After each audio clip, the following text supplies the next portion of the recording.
Welcome to the bridge. We talk everything Chelsea Football Club. I've decided I'm going to start a footballing podcast to talk about my favorite football club, Chelsea. Well, if you're a Chelsea fan as big as me, you'll be going through the same stress and depression that I'm going through right now. All right, and let's face it, it's nothing new when you're supporting Chelsea Football Club. All right, so let's talk about Chelsea Football Club. We're picking up right after the Brighton Chelsea versus Brighton game where we lost 2-1. All right, and it's no surprise. Chelsea always lets us down in these types of games. Nothing shocking, isn't it? It's nothing shocking. The only thing would have been shocking, honestly, is if Chelsea won. All right, well, we have started to talk about Chelsea and the performance. The performances look flat. It's no surprise when you have a bunch of players that they just walk into a team. They didn't work for it. The coach just picked players who he likes and puts them out there. I'm not here to blame the coach because at the end of the day, it's your job. You go out there, you still have to work hard and play to win. But when I was looking at the team sheet and I looked at the bench, we had 3 attackers on the bench. Can you believe it? 3 attackers. When Chelsea was the club with so many players, we signed so much players, but guess what? The coach wasn't playing the better players. He wasn't giving them enough minutes, bringing them on late in games, and then what? They decide they get fed up and they know they can go somewhere else and do better. Yeah. So in this game, we definitely could have used João Felix. Now João Felix decided now he's not going to stay on the bench. He's going to go somewhere else and get minutes. And guess what? The first game he played, he scored. Sucks, but so it go. Not going to complain. People been complaining about Nicholas Jackson all season. When we play games we don't have Nicholas Jackson, we can see the big difference because Christopher Nkunku is not a striker, and it makes it so obvious, right? When you watch him pressing, it's like just going through the motions, could care less. It's painful for what? Imagine these players are making well over $200,000 a week, and their job is to play football, something you love, but yet still, the least they can do is show some desire, which they don't. Painful, I'm telling you, painful. Through the whole game, Chelsea only could have managed to score 1 goal, and the 1 goal we scored was because the goalkeeper made a mistake and was generous.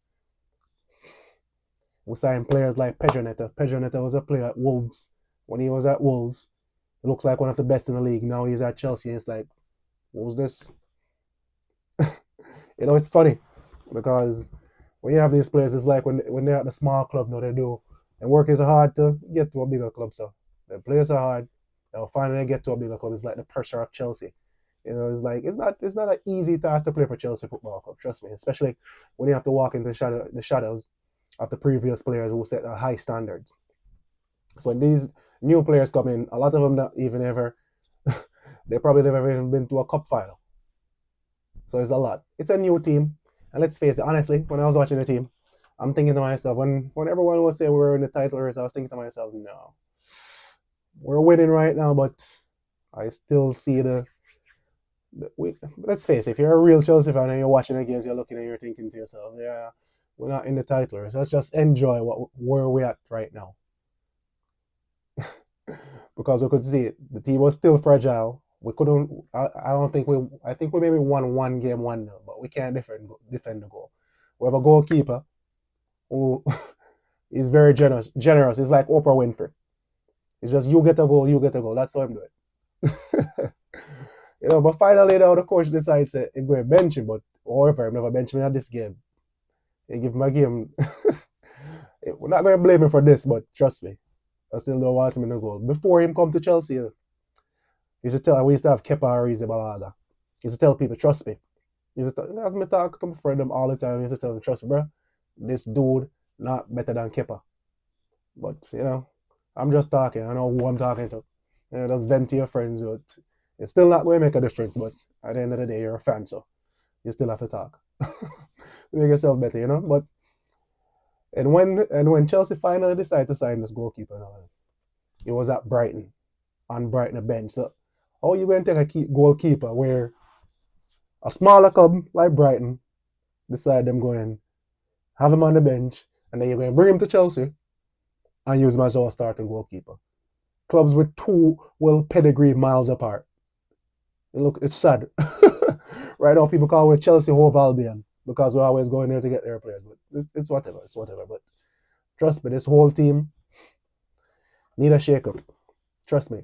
Right now, Jadon Sancho, that's sending him back to Manchester United. He came in the first couple of games, and this goes back to the coach. Jadon Sancho came in the first game and did well, right? Oh, that's good. Let him build on that. Don't just go ahead and push him right into the team. Let him earn it, especially with the type of player Her Sancho is. Is not someone that go and put him 100 to earn anything, right? That's what we heard, allegedly. That's the type of player he is. So, after him have a good game, came on, have a good game, the coach decided, all right, the next game, I'm going to start him. Do well again. Coach said, oh, I'm doing well. Let's keep on starting him. But you have to remember, players, if easy come, easy go. If a player earn it easy, they're not going to work hard. Sometimes you have to, even when a player doing well, you have to put them on the bench and be like, no, let them earn it, let them feel hungry, you know? Let them work hard for it. But this coach, I'm young, I'm learning on the job, but it's whatever. We're going to deal with it for now. I'm not calling for his head yet. No. I'm give him one more chance. Because I grew up watching the Chelsea of all with Roman Abramovich. You know it. If 6 months and you're losing too much, it doesn't matter. You're going to get fired. But I'm not going to be like that. I give him a chance and say, all right, we'll watch him till next season. Because at the end of the day, him changing him tactics, the club are trying to develop an identity. But the identity we're using right now is youth. And with me, that's the difference. The thing with youths is that they have no experience. So when they end up in a certain position, they don't know how to deal with it. And these are young players. And most of these players, before coming to Chelsea, they never have a full season. Well, probably, if we're lucky, we'll get one. We'll put it in there. They have a full season of professional football. And it was not like they were in the Premier League. They're coming from lesser leagues. So the pressure now is a lot different. So you can't ever blame them. But at the end of the day, my opinion, if you're building a team and you want youth in it, you have to have experience. Any good team built off youth and experience. Because when things going bad, you have the experienced players to say, all right, this is how we're going to get around it, and this is what we're going to do it. Right now, you have Chelsea with a bunch of young players and no leaders. Literally no leaders. After we lose game, you see them in training, everybody's smiling and happy and blah, blah, blah. Not saying they should be depressed, but come on. At least get to work, Get to work, get to the nitty-gritty, work hard so we can reach somewhere. Because, it's not easy when you're a fan and you're watching and you're like, Jesus. You see, we lose. It's one thing to lose, but when you lose and with no fight, then it's terrible, I'm a Chelsea fan. If Chelsea lose, I don't even like when Chelsea play on Fridays. Because if Chelsea lose on a Friday, trust me, my whole weekend is. I don't even want to do anything. I don't want to watch any games, nothing. That's just it. But however, we're going to see where we can go from here.